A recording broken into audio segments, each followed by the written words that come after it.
नमस्कार मंडळी. उबाटा सेनेत काहीच आलबेल नाहीये. ही सेना परत एकदा फुटते की काय अशा चर्चा आता सुरू झालेल्या आहेत. आणि प्रत्यक्ष उबाटा सेना ही कोणाच्या ताब्यात, उद्धव ठाकरे यांच्या ताब्यात की आदित्य ठाकरे यांच्या ताब्यात, याबद्दलही सध्या जोरदार चर्चा सुरू झालेल्या आहे. आणि याची फलनिष्पत्ती अशी आहे की उबाटा सेनेतले जे सैनिक आहेत तेही सध्या गोंधळलेले आहेत. उबाटा सेनेचे प्रवक्ते संजय राऊत यांच्यावर सध्या संक्रांत आलेली आहे. आणि त्यामुळे उबाटा सेना फुटणार का, चर्चा तर तशीच सुरू आहे. त्यातही संजय राऊत यांचे प्रवक्ते मानणारे किंवा तशी चर्चा असलेले पत्रकार अनिल थत्ते हे मागच्या काही दिवसात जोरदारपणे उद्धव ठाकरे, आदित्य ठाकरे यांना टार्गेट करतायत. आणि कशावरून, तर अर्थातच संजय राऊत यांच्यावरून हे टार्गेट करायला लागलेलं आहे.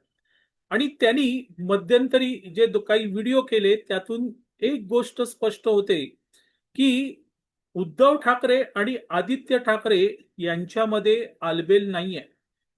आदित्य ठाकरे हे उद्धव ठाकरे यांचं ऐकत नाहीयेत.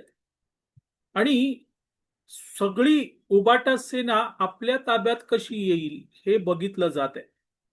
आता अनिल थत्ते यांनी हा दावा केलेला आहे.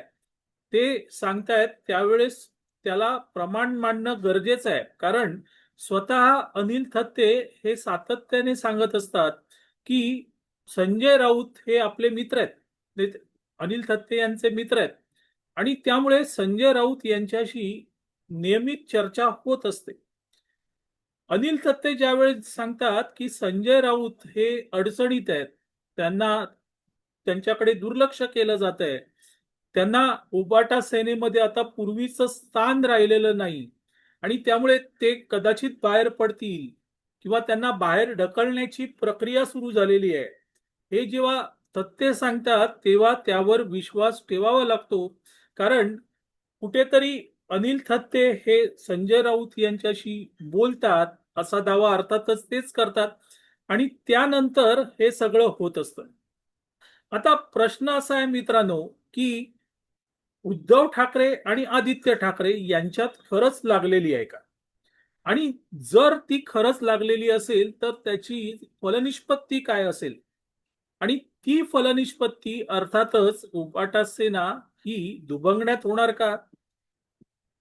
आदित्य ठाकरे यांनी संघटनेवर आपली मान टाकायला सुरुवात केलेली आहे, उबाटा सेना आपल्याकडे घ्यायला सुरुवात केलेली आहे.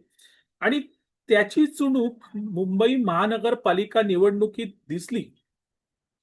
त्यावेळेस असं म्हटलं जातं की काही उमेदवारांना तिकीट नाकारण्यात आली. आणि ते सगळे होते ते उद्धव ठाकरे यांचे लॉयलिस्ट, म्हणजे निष्ठावान, अनिल परब वगैरे ही जी मंडळी आहेत त्यांचे ते उमेदवार होते. आणि त्यांना तिकीट मिळाली नाही, देऊ केली नाही. आणि या सगळ्या मागे आदित्य ठाकरे होते. अर्थात उद्धव ठाकरे यांनी आपल्या निष्ठावान नेत्यांची समजूत घातली असं सांगितलं जातं. आणि त्यानंतर तो राडा सगळा मिटला असंही म्हटलं जातं.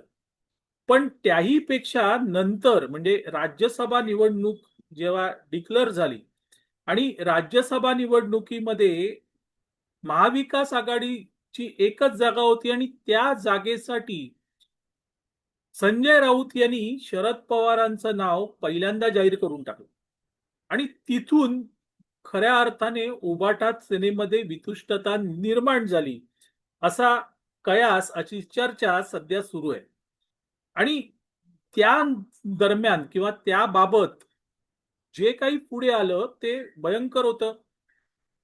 आदित्य ठाकरे यांना ती जागा ही आपल्याला ठेवायची होती, म्हणजे उबाटा सेनेला ठेवायची होती. आणि त्या जागेसाठी प्रियांका चतुर्वेदी यांचं नाव आदित्य ठाकरे यांनी जवळजवळ निश्चित केलं होतं. पण असं म्हणतात की आता जर ती जागा उबाटा सेनेकडे गेली असती तर 2029 मध्ये जी पुन्हा राज्यसभेची निवडणूक होणार आहे ती तेव्हा त्या जागेवर काँग्रेसने क्लेम केला असता आणि मग तेव्हा संजय राऊत यांची टर्म संपते. आणि तिथे मात्र मग संजय राऊत यांना उमेदवारी मिळाली नसती आणि त्यामुळे संजय राऊत यांनी अगोदरच पवारांचं नाव जाहीर करून टाकलं आणि पवार राज्यसभेवर निवडून आलेही बिनविरोध निवड झाली. पण त्यामुळे या सगळ्या गोष्टींमुळे आदित्य ठाकरे हे संजय राऊत यांच्यावर प्रचंड संतापलेले. अर्थात अनिल थत्ते यांचं जर विचारात घ्यायचं तर उबाटा सेनेमध्ये आतापर्यंत मानलं जात होतं ते उद्धव ठाकरे सर्वस्व. पण उद्धव ठाकरे आपल्या पुत्राच्या समोर काहीही करू शकत नाहीयेत अशी एकंदरीत परिस्थिती दिसतेय. अर्थातच त्याचं प्रमाण अनिल थत्ते यांचे व्हिडिओ आहेत. आणि मग प्रश्न निर्माण होतो की खरंच उबाटा सेनेमध्ये आता उद्धव ठाकरे यांची काहीच चालत नाही का? आणि जर तशी परिस्थिती असेल तर कालांतराने उद्धव ठाकरे यांचे निष्ठावान नेते हे उबाटा सेनेत राहतील का? त्यांना उबाटा सेनेत पुढचं करिअर आहे का? या सगळ्या गोष्टी आता हळूहळू पुढे यायला लागलेल्या आहेत आणि त्याचं सगळं श्रेय अर्थातच अनिल थत्ते यांना द्यायला पाहिजे. अनिल थत्ते यांचे जे व्हिडिओ आहेत त्याच्या खाली कॉमेंट्समध्ये त्यांच्यावर टीकाही करतात की तुम्ही संजय राऊत यांची बाजू का घेता. पण मित्रांनो, बातमी शोधायची असेल तर तिथे बातमी शोधावी लागते. कारण अनिल थत्ते ज्या वेळेस संजय राऊत यांची बाजू घेतात आणि संजय राऊत यांना पक्षातून बाहेर काढण्याची प्रक्रिया सुरू झालेली आहे असं म्हणतात, त्यावेळेस कुठेतरी तिथे सत्य असतं आणि ते सत्य अनिल थत्ते भले आपल्या मित्रासाठी का होईना पण बोलत असतात. आणि हे सगळं जर विचारात घेतलं तर एक गोष्ट आपल्याला स्पष्टपणे दिसते की आता संजय राऊत यांचे उबाटा सेनेमध्ये फार दिवस नाहीयेत.